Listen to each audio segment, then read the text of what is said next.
Assalomu alaykum vatandaşlar. Mustaqillik yo'lida izlanish programmamizga hoş geldinglar. Bugun biz doktor Mamtimin Alo efendimni ushbu programmamizga taklif qilish sharafiga erishdik. Bu programmamizga hoş geldiniz. Hoş bulduk. Rahmet Cüret efendim. Endi Mamtimin Alo efendimni ko'pchilik tanishtirmasakmi, hammamiz bilamiz. Mamtimin Alo efendim uzun yıllardan beri Şarkı Türkistan'ın müstakillik için can koydurup işleyotgan bir jangchidir. Bugün biz Mamtimin Alo efendimni bu programga taklif qilish orqali nurg'un bilimlarni o'rganish fursatiga erishamiz. Oldi bilan hurmatli Mamtimin Alo efendim, siz 2017 yıldan beri Uyg'urlarning kollektiv psixik holati haqida nurg'un asarlarni e'lon qildingiz. Oldi bilan so'raydiganim, sizning chet eldagi Uyg'urlarning hozirgi psixik holatiga qanday baho berishga bo'ldi deb qaraysiz? Rahmet Cüret efendim. Yana bir kıtım. Menimki bugünkü sözleşim ihtimal Şarkı Türkistan Sırgın hükümetininki uğurlaştırıştaki şu Şarkı Türkistan'ınki müstakillik yolunda izleniş programısınınki 4. kısım buludu. Birinci kısmını Gulam Kam sözlepti, ikinci kısmını Salih sözlepti, üçüncü kısmını Abdel Karacı Kam sözlepti, dördüncüsü ben keptimen.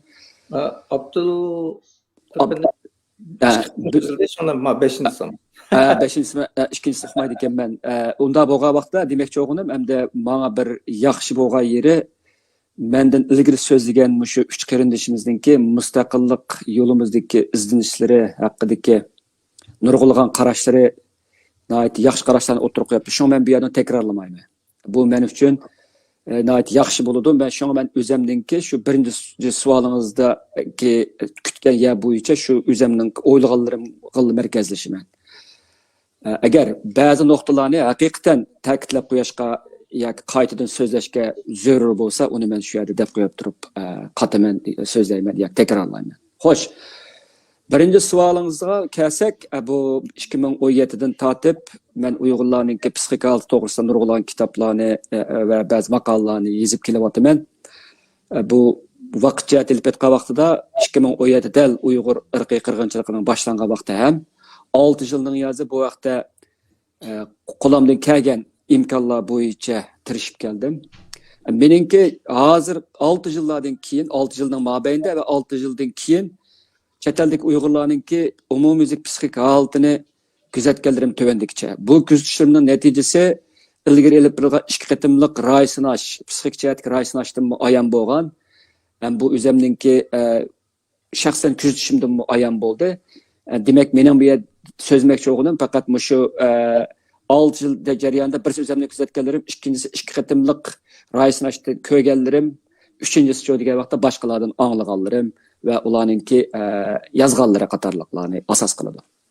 Birincisi 6 yıl oldu. Eğer bir qirg'inchilik, irqiy qirg'inchilik 6 yıl davomlashsa, bir millatning ro'yini asosan vayron qilib qo'yadi. Uyghur irqiy qirg'inchilikning davomlashi Yahudilarningki qatliamidanmi yoki irqiy qirg'inchilikdanmi uzun bo'ldi. Biz ko'rdik Yahudilardan avlod ara asorat deydigan bir atalg'u shu Yahudilarningki 3. 4. avlodga tugamagan qalb asoratidan ko'rildi. Bu shu ilmiy jihatdan, meditsina jihatdan, psixologiya jihatdan shunday bekitilib yangi bir atalg'u barliq keldi, ya'ni avlod ara asaret deydigan.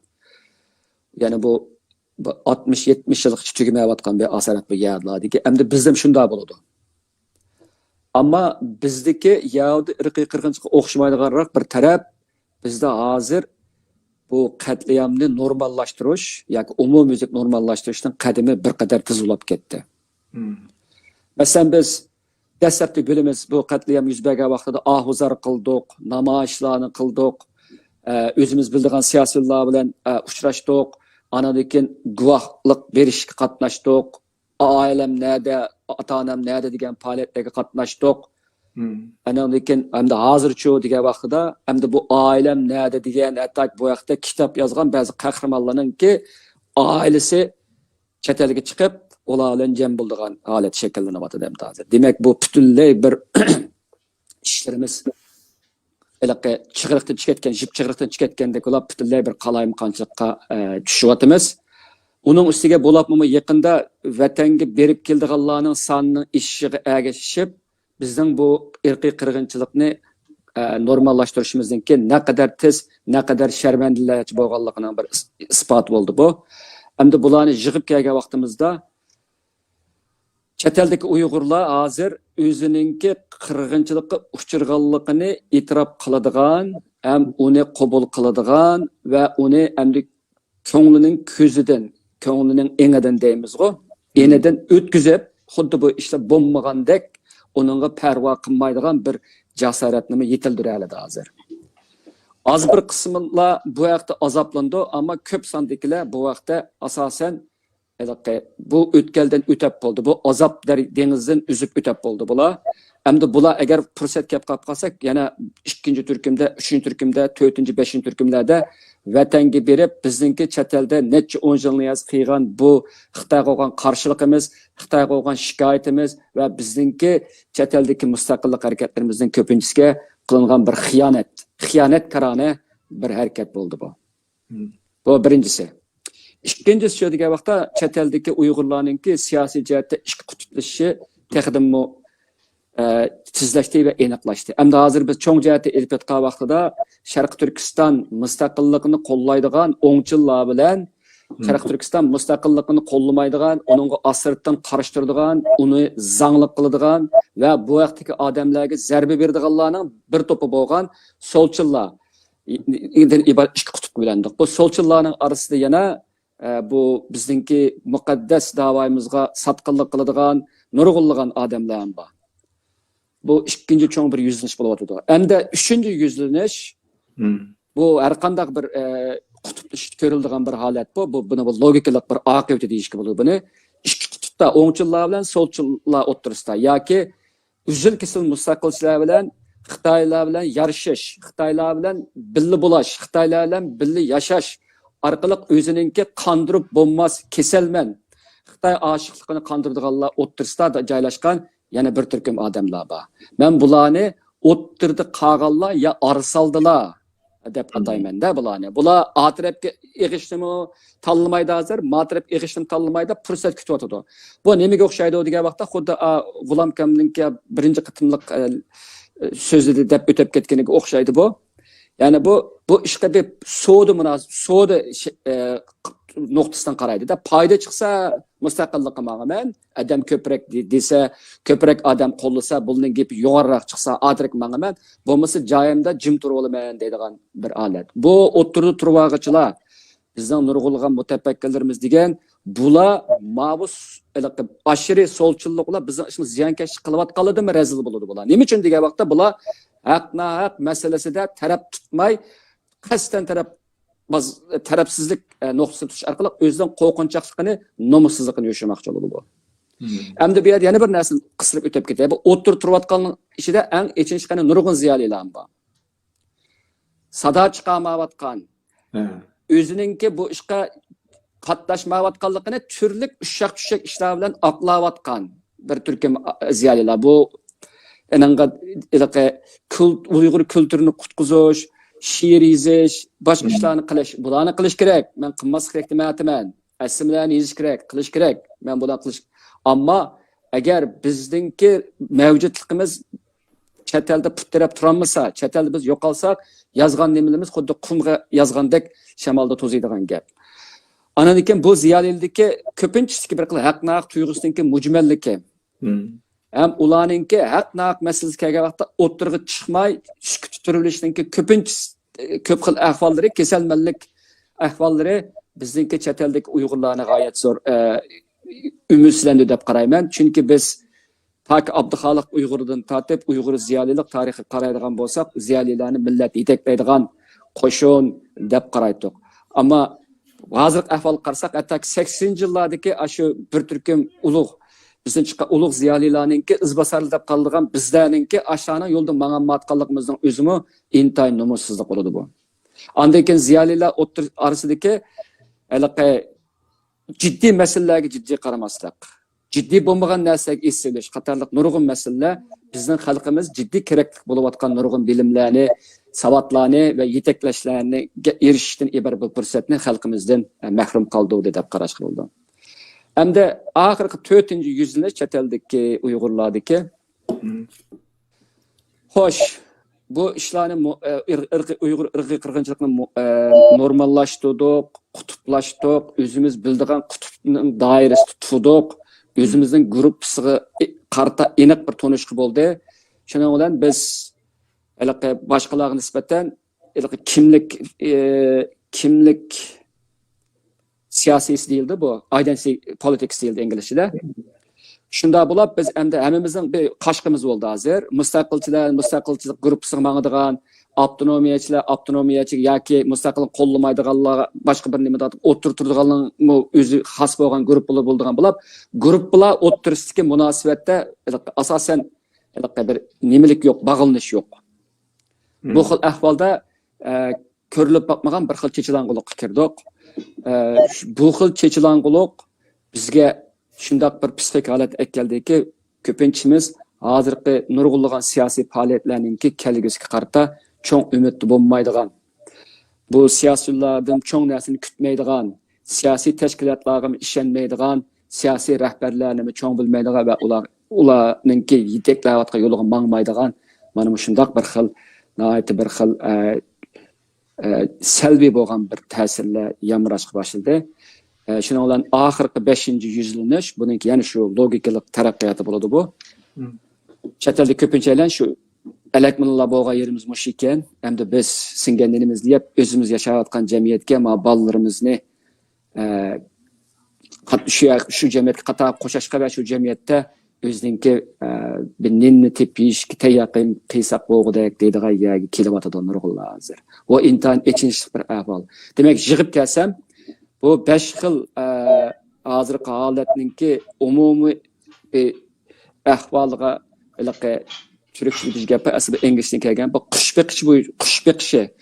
qarishi bo'yicha egizdan qarasak, unaati bir ko'ngilsiz bir ahvolni ko'ramiz biz. Ya'ni bu yerda bir xil qaymoqush, tengirqash, arsaldılık, ümitsizlanish va oxirgi taqdirga tan berishdek hem o'zining taqdirini qabul qilishdek mana shunday salbiy omillar bor.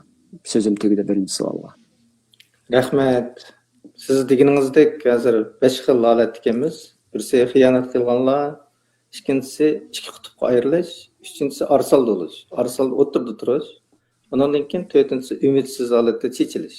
Beshinchisi bo'ldi qilib, singan nonni yeb, bola tarbiyalab, chet elda yashab qolsak degan eng passiv bir holat. To'g'ri. Biz 6 yildan keyin bu holat qaytganimizning o'zida to'liq ichinishlik bir ish yo'qdi. Hamda ikkinchi savol kelsak, siz va Salih Xudoyorlar tashqi siyosat jurnalida mustaqillik Sharqiy Turkiston uchun mengildigan birdan bir yo'l degan maqolani 2021-yili ingliz tilida e'lon qildingiz. Bu yerda siz ta'kidlayotgan bu mustaqillik qarta Uyg'urlar psixik jihatda tayyormi degan savol. Bir javob bersangiz. Bu maqolaninki oq ko'rinishi kelsak, asli Salih ikkimizningki bunda bir maqola emas, hatto cho'ngroq bir kitobga tutish qilish niyatimiz bordi. O tayyorligimiz bor azroq. Shu vaqtning o'zida mush Avstraliyada yashaydigan Yexan degan bir bola Uyg'urlarga Uyg'urlar mustaqillik talab qilsa bo'lmaydi, ziyonlik, xatarlik deydigan bir mazmunliq bir maqolani ingliz tilida e'lon qilgandan keyin tashqi siyosat jurnalida uningga qarshi bir maqola zarur bo'ldi. Shu vaqtda nurg'unlagan odamlar Yexanning kimligini bilishdan iborat g'oyat zo'r bir qizg'inlik cho'mdi. Uning kimligini topgan bo'ldi. Gerçi men bu hozir ko'rib bakmadim.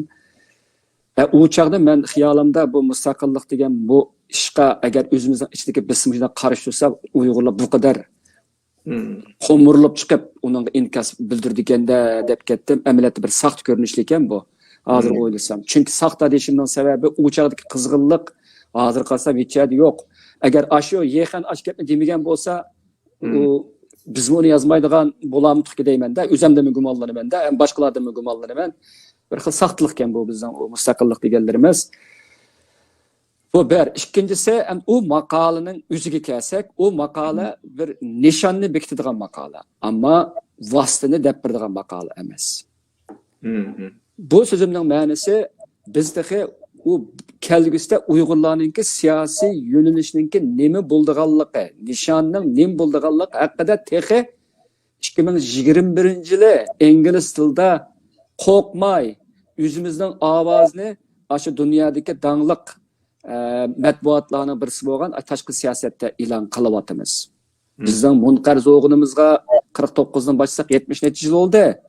Ama mushunda bir maqola 77 yildan keyin yozilsa, bu adam yig'liqdek bir gap bo'ladi endi bu. Albatta, bu maqola faqat chet el ingliz tili bildiganlarga Uyg'urlarning nimani talab qildiganligi, Uyg'urlarning siyosiy g'oyasining nima ekanligi va Uyg'urlar hozir siyosiy jihatda nimani g'oya qilib shuning bilan kurash qilayotganligidan iborat mana shu tupki bir tochka nuqtani o'tirg'a qo'ydi.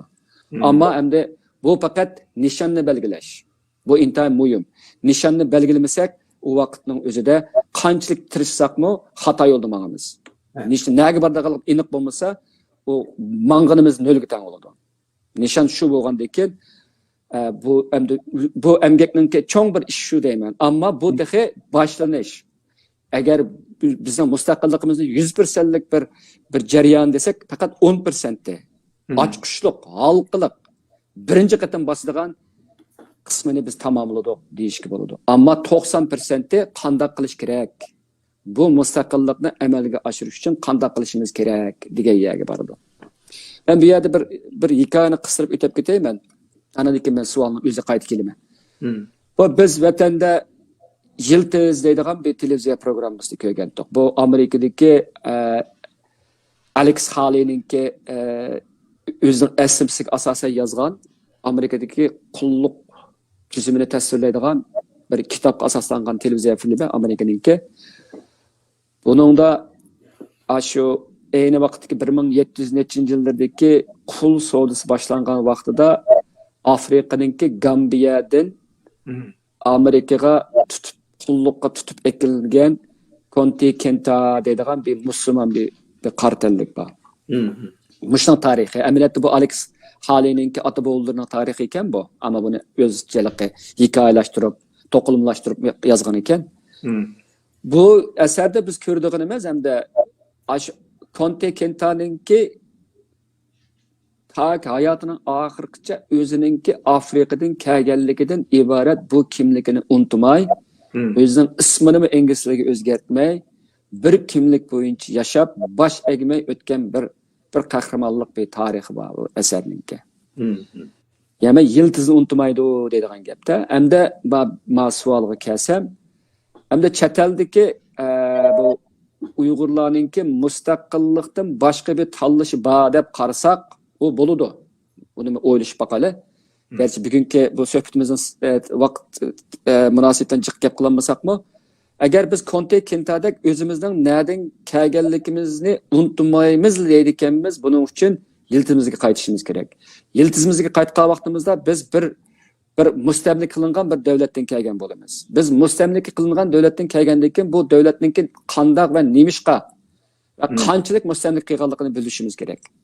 Bularni bilgan vaqtimizda bu yerda oddiy bir savol chiqdi. Demak, bizningki butkul kimligimiz, butkul 70 necha yillik tariximizningki hammasi yig'inchoqlasak, birli gap tushadi. Ya'ni mustamlik degan gap tushadi. To'g'ri. Mustamlikdan ya qabul qilish kerak, ya buning uchun buni qarashtirish kerak. Agar qabul qilamiz desak, xuddi biz 70 yillardan beri vatandoshlar buni qabul qilib kelgandek, ahvol hozir bilan irqiy qirg'inchiliklar oxirlashdi. Ya qabul qilmaymiz deb Conte Kentaga o'xshash har qanday bir marhamatni, aqtallikning marhamati va jazosini qabul qilmayman deb yashasak, o vaqtning o'zida mayli meni o'ltasanmi, ya menga boshqa shakldagi ziyonkashlik qilsangmi, mustaqil bo'lganim bo'lgan desak, bu vaqtning o'zida biz yiltizimizni saqlab qola olamiz. Bizning yiltizimiz vatandan qo'mirilib chet elga chiqdik-ku. Bu yerda yiltiz sotishga chirishyapmiz-ku. Bu yıldızın xosiyati de balalarımız yıldız tartalaydı. Eğer bizde bu bir mustaqillik degan bir ufqum bo'lmasa, bizdinki arqamiz mı qarang'uldi, oldimiz mı qarang'uldi. Teqidim muhimi ostimiz qarang'uldi. Yani bizde bir yıldız bo'lmagan bo'ldi bu yerda. Bu qo'rqinchli bir ahvol. Mustaqillik degan gap noqulaldagi bir siyosiy shuvar emas. To'g'ri. Mana ta'kidlab qo'yay. Mustaqillik bizningki madaniyat mavjudligimizningki asosi bo'ladi. Agar mustaqillik degan bir gap bo'lmaydi ekan, bizning mavjudligimiz tiz arda vayron bo'ladi. Men bir gapni deb qo'yay. Agar biz mustaqillikdan sirt har qanday bir shaklda mayli vatanda bo'lsin, mayli chet elda bo'lsin, mavjud bo'lib turimiz deyotganimiz hammasi ham xiyol bo'ladi. Ehtimal biz mustaqil bo'lolmasligimiz mumkin. Bu savol men kutaman. Chunki nurg'unlar nimanga mustaqil bo'lsa, u bu deb xuddi bu mustaqillik meningdekla yoki bir turkum odamnigidek, ya u erkin bo'lib ketib bizni so'roq qilayotgandek bir mas'ullik ahvol bor Uyg'urlarning ichida. Bu normal bir kalla tushunmaydi buni. Bularningki mustaqillik deyotgan odamlarga zarxandlikini men tushunmayman. Psixik jihatdan tushunmayman buni. Kasallik deyishdan boshqa demaslikdan boshqa amalim yo'q bunga. Chunki sen nerede erkin bo'lib ketib, qaysi erkinlikni ta'min etib meni ayblayapsan degim keladi-da. Senmi o'xshash bir mustamlika uchirg'uchi. Yoki satgatni qilsam sen bir qo'l. To'g'ri. Qo'lni masala qilish huquqi yo'q. Hammamiz o'xshash. Buning uchun biz uyushishdan boshqa amalimiz yo'q. Yani gapim qaytib kelsam, mustaqillik birinchisi bizga kultural jihatdagi aman qilishni ta'minlaydi. Ikkinchisi psixik jihatda mustaqillik bo'lmasa psixik jihatda uyushamaymiz. Nimaga uyushimiz masalan biz chet elda? Uyg'urlikdan uyushimiz. Bu to'g'ri. Muhim bir kimlik, ulug' bir kimlik bu. Men inkor qilmayman. Ammo bu kimlikninki mavjudlab turish uchun yana bir zamin bo'lish kerak. Buni bir ruh desak, bunun bir ten kerak bo'ladi. Bu ten vatan bo'ladi. Muqaddas bir vatan bizning vatanimiz bo'ladi bu. To'g'ri. Vatan bo'lmaydi, to'g'ri. Bu ikki narsa bo'lmasa, kultural aman qilish bilan psixik jihatdagi o'zaro uyushchanlik bo'lmasa, bizningki kelgusidagi nurg'un ishlarimiz bu gapni deb o'tirishim hojat yo'q u vaqtning o'zida. Bu bizningki haliqi mavjudligimizga hech qimmat qolmagan bo'ladi. Shunga haliqi gapimni yig'sam hamda bu mustaqillik degan gapning o'zi cho'qim siyosiy jihatda Xitoyni qurollar yoki boshqa birlar bilan qilaman deganlikni bildirmaydi. Men uni yana azroq so'zlayman kerak bu nuqtada. Bu faqat oldi bilan bizningki Konte Kintaga o'xshash qul qilingan bo'lsa-mu, ammo o'zining hur odam ekanligini unutmaydigan bir ruhni berdi. Qul qilingan bo'lsa-mu, o'zininki qul emasligi uchun qul emasligini biladigan va buning uchun kurash qiladigan bir jasoratni bizga bag'ishlaydi. Konte Kinta qulluqdan qutulanmaydi. Oxirgi qulluqda o'ladi.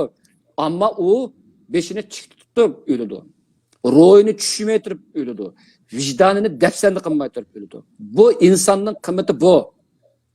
Sen qulluq mustaqillikni ololmasang-mu, mustaqillik, erkinlik deb to'lab o'lsang, bu hayot, bu o'lim eng sharafli, eng ulug'vor bir o'lim bo'ladi. Chunki bu mustaqillikka atalgan bir hayotninki oxirlash nuqtasidir. Buningda ortiq bir hayot olmaydi-ki bu dunyoda. Ama bunu kallamızda bunu his qilamasak, hem bunun için dasturib bunun şerefini qilamasak, şerefsiz yaşagan bo'lamiz biz. Bu jihatda bizning hayotimizdagi cho'ng bir nimiz qolmaydi. Meni bu savolga beradigan javobim shu. To'g'ri. To'g'rimi? Yaxshi javob bo'ldi. Ba'zilarninki siyosatga aralashmay turib, Uyg'ur kulturini qutqizamiz deb atalmış bir guruhlarni qurib bir ishlarni qilishigini to'limi qiziqarli ekan bu nuqtadan aytganda. Hamda üçüncü sualımızga kelsak, sizningcha dunyo vaziyati, jumladan g'arbning vaziyati, Sharqiy Turkiston mustaqilligiga foydalimi? Bu vaqtda yaqinda bugungi g'arb dunyosi degan 10 qismliq YouTube leksiyalarini ochdingiz, shunga asoslanib so'zlab boqsangiz. Meningki yaqinda YouTube so'zlagan leksiyasimning temasi xuddi siz abay deb o'tib ketgandek bugungi g'arb dunyosi. Men buningda bugungi g'arb dunyosidagi asosliq ideologiyalik yuzlanishlar to'g'risida qisqacha ma'lumot berishni maqsad qildim. Buningdagi kultural marksizm nəhayət mühim o'rin turadigan bir atalg'u. Buningdan turinib chiqilgan atalg'ular yoki buni munosabatli bo'lgan atalg'ular feminizm bo'ladi. Tanqidiy irq nazariyasi, hattoki yaqinda avjilayotgan suiqasd nazariyasi qatorliqlar. Endi buni men Amerikani markaz qildim. Amerikada garchi men hozir o'zim fiziklik jihatda yashamayotgan bo'lsam-mu, sizlarga o'xshash, ammo jiroqdan kuzatib kelyapman Amerikani. Chunki biz Cüret esimizde var. Biz vatandaki vaktimizde, kalımızda bir akılan Qara'dan bir rayon vardı. Qara rayon Xitayda ibaret bir müstabit devletti. Ak rayon Amerika'da. Qarının bütünlüğü eksçe akıllıtı, akının eks qarılattı. Biz Qara'dan akka telpin ettik, intilettik, erkinlikni izlep. Şu sebepte mesela Amerika'ya çıktılar. Ama Amerika'ya çıkıp olgandan keyin biz chet elde Amerika'ga şu burunqi telpinishimizde yaşayotgan vaqtimizda Amerikadagi yaqinqi o'zgarishlar bizni haqiqatan, shaxsan meni haqiqatan xavotirlantirdi, ya'ni ansiratdi meni.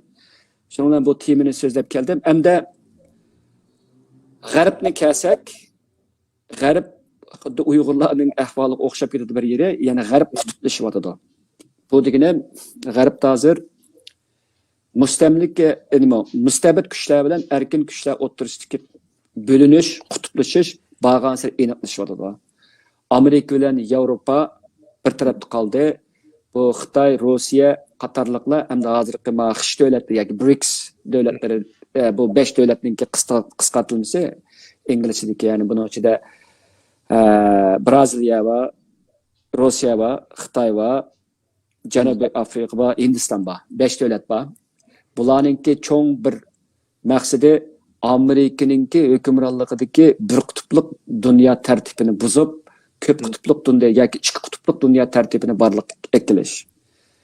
Buningdagi eng cho'ng iqtisodiy bir strategiya xalqarалық savdoni, bular mushlarga tava bo'lgan savdoni dollarsizlashtirish. Buni inglizcha ismi chiqib bo'ldi, hozir dollarsizlashtirish degan gap chiqib bo'ldi. Bular o'zaro shu bir-birisidan qilishadigan savdolarda cümülde energiya savdolarida hozir o'zining pullarini ishlatishga boshladi, dollar siqib chiqarib. Demak, bu Amerikaningki dunyodagi hukmronlikqa, bo'lib iqtisodiy jihatdan desteklangan hukmronligiga g'oyat zo'r xirsab keladi. Ikkinchisi, biz hozir shu Ukrainadagi urushni ko'ryapmiz. Ukrainadagi urushda ilgari biz Rossiyani alsirab ketdi, atilla vayron bo'ladi degan hikoyani anglaydik. Hamda hozir bu hikoyaninki nihoyatda qo'rqinchli va biz ilgari bilmagan yuzlarni G'arbda mayli oshkor bo'lsin yoki oshkor bo'lsinmi, bir xil suiqasd natijasi shaklida bo'lsin, o'ttirg'i chiqyapti hamda.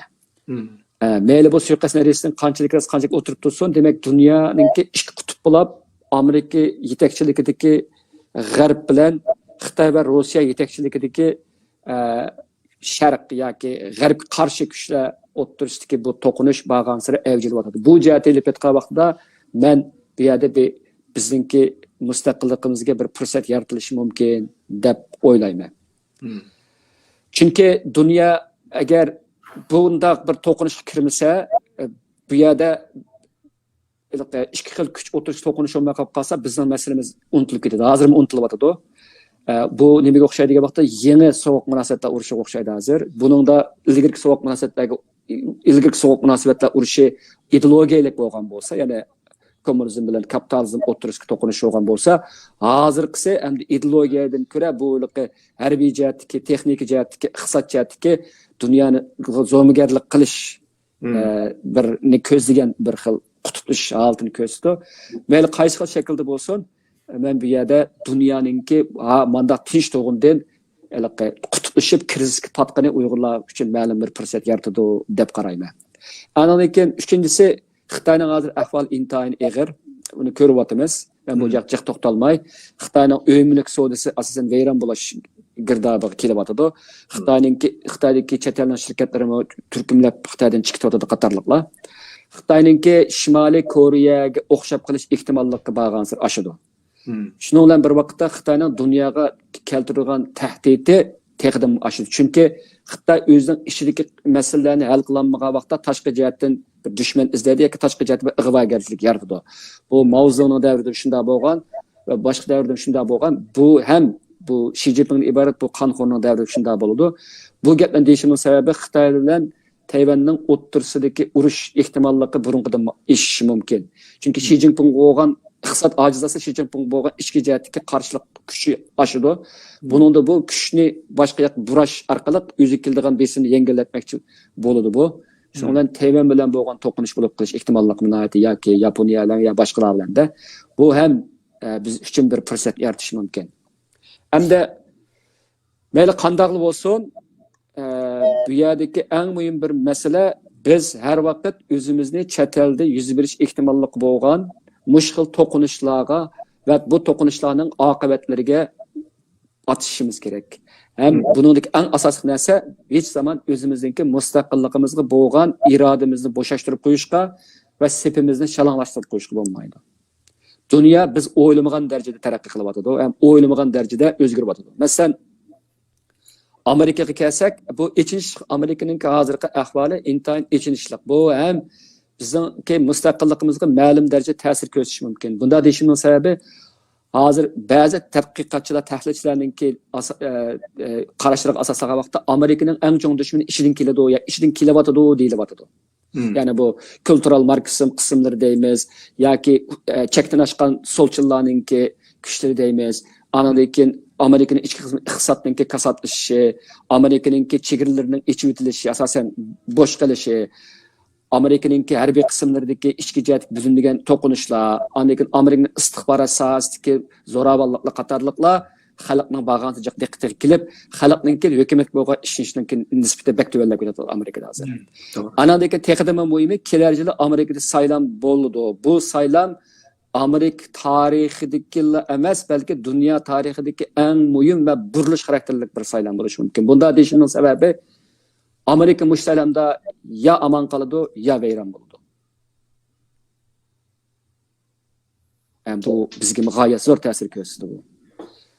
Şuna meyli qanda bo'lsin, gepimni yig'sam, dunyo vaziyatini yaqindan kuzatib, uni o'rganib, buning uchun o'zimizni strategiya tarafdan va boshqa tarafdan yetildirib shuni tayyor qilmasak bo'lmaydi. Bugun dunyo bizga boqmasa, erta beqib qilish mumkin. Bizga ichartib emas, balki o'zining ehtiyoji tushganda bizga beqishi mumkin. Shuna buningdan umidimizni uzsak bo'lmaydi. Hozirgi ahvolda bu beqish ehtimollikka texdimi yuqori bo'ladi deb qarayman. Chunki qutblashgan vaqtida bir taraf cho'qim, bir taraf yengiman deydi. U vaqtda har ikki taraf vositalanmaydigan bo'ladi. Shu vaqtning o'zida ehtimol biz bir vositaga yarab qilishimiz mumkin. Buni ehtimollik burunqidan cho'ngiladi hozir. Bu savolga so'zim tugadi. To'g'ri, rahmat. Bu biz bir vosita bo'lib qolsak, bizga bir shuna talay kelib qolsa deb hammamiz o'ylaymiz. Haqiqatan siz degandek bu dunyo shiddat bilan o'zgaradi. Biz o'ylanishga, kuzatishga ulgurmayapmiz. Masalan, pandemiya bo'ldi dedi, orqadan saylan bo'ldi dedi. Biz o'ylab boqmagan, ko'rib boqmagan, xiyol qilib boqmagan ishlar Amerikada yuz berdi. Hozir texnik shiddat bilan o'zgaradi bu ishlar. Endi shunday bir o'zgarishlar bizga bir fursat kelib qolsa ajib emas. Endi bizning 4-chi savolimiz biz endi kelgusi to'g'ri so'zlashimiz. Chet eldagi siyosiy kurashning kelgusiga qanday qaraysiz?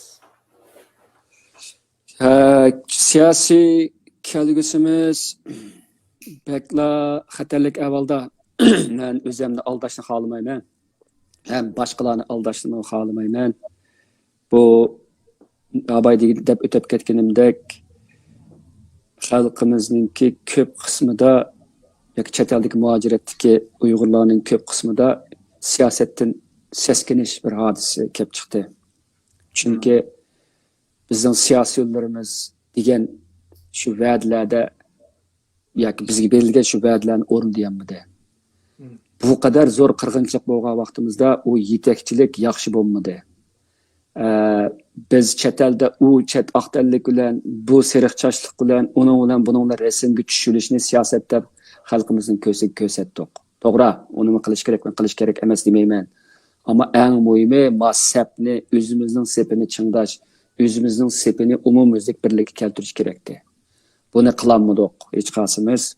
Bu cihete ilip etken vaxtıda siyasetten seskiniş, en akı siyasetten çekilişli keltirip çıkırdı. Hazır bu septe az sandaki adamlarının qağallıqını ben körevatımın. Bu içinci ahval bu. Bu asallık adamlarının yana bir içinci tarafı bu ilgirden tatip bu işin qılıvatqanlarının sanını azlap ketishi meyli bu turib tursun. Ay yeniden yetişip çıkıvatqanlarının bu sepni goldu tişimi, avu tişimi köngüldekidek emas. Boptu biz go 50 kirdik deydiğimizni dep özümüzün gepini tekrarlaydigan alatga qaldık deyli. Ama yeni balla bizden mi özgüçe, bizni inkar kıldıgan, bizden halkıp ketedigan geplerini kılış gerekti. Ben bunda ballarını köp kömüdüm. Bu cihette beni kattık ensireymen ben de. Yani bir siyasi seskeniş, siyasi bir uyuşçallıkның ki, aslında aciz olan uyuşçallıkның veyran kılabadı da. Bu benimki birinci ensireydiğin tarafım. İkinci ensireydiğin tarafım bu vakitnin özü de asasen Uygurlardaki umumizde körülüp atkan bir siyasi cihetten ümitsizlik var. Ama seskenişkin okşap etti, lekin ümitsizlik sel onun okşamaydı. Bunda değişimden sebebi halkımızga berilip atkan ümit asasen acizlep ketedi. Bu Uygurlarning özlülük köreşki bulmaydı bunu, dünyadan köreşkim gerek bunu. Bunda değişimden sebebi gerçi Uygur ırkı kırgınçılık nurgun devletler ve halkaralık teşkilatlar tarafından gayri resmi yoki resmi şekilde itiraf kılıngan bolsa-mı, bu haqda ularninki işleyen hizmetleri intayin az, yok deyerlik. Addi misal desem, hiç qaysi bir devlet noktasını turup Uygurlar hakkında karar turup dursun, bir kutkuzuş fondları yoki bir çoğunrak bir projelerni yaratib Uygurlarga yordam berishni qilmadi. Demak, bunchak ishni qilmagan davlatlardan yomon cho'ng ishni kutgil olmaydi-ku. Bu faqat og'izdan ushirib gaplar olib qolgan nurg'un davlatlarda. Bumi xalqimizningki ümitsizlik keltirib chiqargan bir. Buni sal qarasak bo'lmaydi. Chunki bizda inson bo'la sifatimiz bilan shunday bir notavon sadda bir qarash bo'lganki, zulmga uchirg'uchininki zulmini dunyo so'raydi deydi. Bu yerda bir abstrakt bir dunyo bor ekanligimizda, adaletni yoqlaydigan bir dunyo bor. Buning tegida nima bor desangiz, adolatning cho'qim rezillik ustidan g'alaba qiladigan bir ishinish bor. Bu bizning ishinishimiz emas, balki bir insoniyatning ishinishidir. Ama onu ko'ryapmizki, bu dunyoninki biz o'ylab bakmagan derece rezillikini his kıldık da biz. Bu cihette bizde psikolojik cihette tayyorlik bulmagan Uygurlarda. Dünyanın bu kadar kabehliki ve bu kadar rezillikini biz oylamagan. Fakat jığılsaklar bizden ağzımızda bir yerden bir emçek selenidik o dep oylagandık ama unda bulmadı. Unda bulmadı emas. Belki meyli garip devletleri olsun, meyli Türk devletleri olsun, meyli Müslüman devletleri olsun, hemmisi ezikip ketmey bizni aqımaqa sattı. Közümüzge köstürüp sattı. Bu halkımızdaki ümit enga nayet zor ta'sir ko'rsatdi. Bu mening demoqchi bo'lgan ikkinchi gapim. Uchinchi gapim chu degan vaqtda uni abay deb o'tib ketdim. Tapriqchilik eg'irlab ketdi. Siyosiy jihatdagi tapriqchilik eg'irlashib ketdi. Hatta coğrafiyalik jihatdagi, masalan, Turkiyada yashaydiganlardagi bir xil zihniyat bo'ladigan, boshqa yashaydiganlar boshqa zihniyat bo'ladigan, ingliz tilli davlatlar yashaydiganlar bir xil zihniyat bo'ladigan, ingliz tilli emas davlatlarda bu oldini og'il bo'lmaydigan bir masala bu rayonlik bu tapriqchilik yoki og'irlab ketish. Hattoki biz shu Sovetda yashaydigan Uyg'urlar deydik-ku kichik vaqtlarimizda. Shu Uyg'urlar bizdan Uyg'urlar o'tirishga psixik jihatdagi farqning cho'ngligini keyin his qilib cho'chib ketgan-ku biz bir qo'shni yashayotgan davlatlar o'tirishga. O shunda bo'ladi bu. Ammo bu tapriqchilik bizdek ojiz ham umidsizinayotgan bir millatning immunitet kuchini vayron qiladi bu. Bu tapriqchilik hozir. Hamda bu tapriqchilikni birlik keltiradigan na diniy bir güç yok, ne bir ziyalilik bir güç yok, ne bir siyasi bir güç yok bizde. Demek hemimiz hazır özümüz bilgen yolda meňebatymyz. Mana muşunun okşaş bir söhbetlerning boluşu men için nayet zor. Gerçi biz bunun da bir alemşumul bir narsalarni, netijelerini kazanammasak-mı? Ama muşunun özü bizninki ruhimizning ölmegenligining bir isbati oldu. Bu kadar tüven orunga tuşyapmiz hazır. Demek çakrak kılış gücümüz bek acizlap ketadi. Jigip kelsem biz hem buruluş noktası turvatımız. Bizden bunda veyran buluşumuzdan hemmisi de. Demek muş nokta elip etken vaktimizde kallımızı silkimesek biz şu Xitay degen şu planga Xitay bizge tüzüpegen şu tozak düşüşümüz. Xitay'nın tüzgen şu planga maslaşkan bolumuz özümüz. Bununki bir yol ahirki gepememdi bu. Bugünkü başka sualı bolup qas cevap bermen. Meydanını inek kılıngan. Oturdu turuluş intihar rezillik numusuzlukni bildirdi. Ya atrap bol ya matrap bol deyman ben. Doğru. Ondan üçüncüsü ahir kıtımlık çakratlarının birisi buludu bu. Uygurlarınki okumuşlukları, kattilleri, yurt kattilleri olamdı, rayonluk kattilleri olamdı. Nemelik olmasa yana bir yerga kelishini oxirgi qitim men nima qilaman, o'tinaman. Agar bu ishlar bo'lmay qolib qolsa, hammamiz o'zimizning yo'l bilan mangsak, bizningki tangli ata quyruqimizni qum bosadi. Bu meni intayin ansirdi meni. Hozir men ansirmaydigan, meni xo'shal qildigan omillar intayin az hozir. Men bugun xalqimizning ro'yining bek uchib ketmaslik uchun texi bu men ansirayotgan omillarning eng ig'ir bağlarının ağırlık derecesini azırak üstte götürüp sen icabiyrak kılıp sözledim. Bo'lmasa ahvalımız bek berbat. Adamdan jürki jıqlaydı bu ahvalımızın hazır. Şuna ben muşundaq şekildeki söhbetlerinin ki texidimi köp buluşunu, texidimi köp kerindaşlarımızdınki bu söhbetlerge ve bu söhbet deyilgen geplerge avaz qo'shishni, bu o'ylab beqishni va shu o'ylaganlarni o'zing bir hareketde ko'rsatishni umid qilaman. Oxirsida Sharq Turkiston sirgun hukumatiningki bu qitimliq bir yurish suhbat programmani uyushtirganligiga ko'p rahmat aytaman. Buning ijobiy unumi menimcha nihoyatda bek yuqorilab ketmasmi, ammo hozirgidek turg'unlik, tushkunlik, umidsizlik ahvolida muhim bir tashlangan muhim bir qadam deb qarayman. So'zim tugadi. Rahmat. Bekmi yaxshi so'zlab berdingiz. Kelgusi to'g'risida gap qilgandan keyin adam texim umidsizlanib ketar ekan, lekin sizningki shu Uyg'ur qatlami degan kitobingizning eng oxirgi bo'limiga tushgan gap bilan u ko'rinmanlar bilan bir bilak so'zni hamkorlashiman. Nihoyat yaralandik, qirildik, ig'ir yo'qotishga duchor bo'ldik. Ammo yengilmaymiz. Yengilmaslik uchun oxirigacha chidamlik bilan ilishimiz.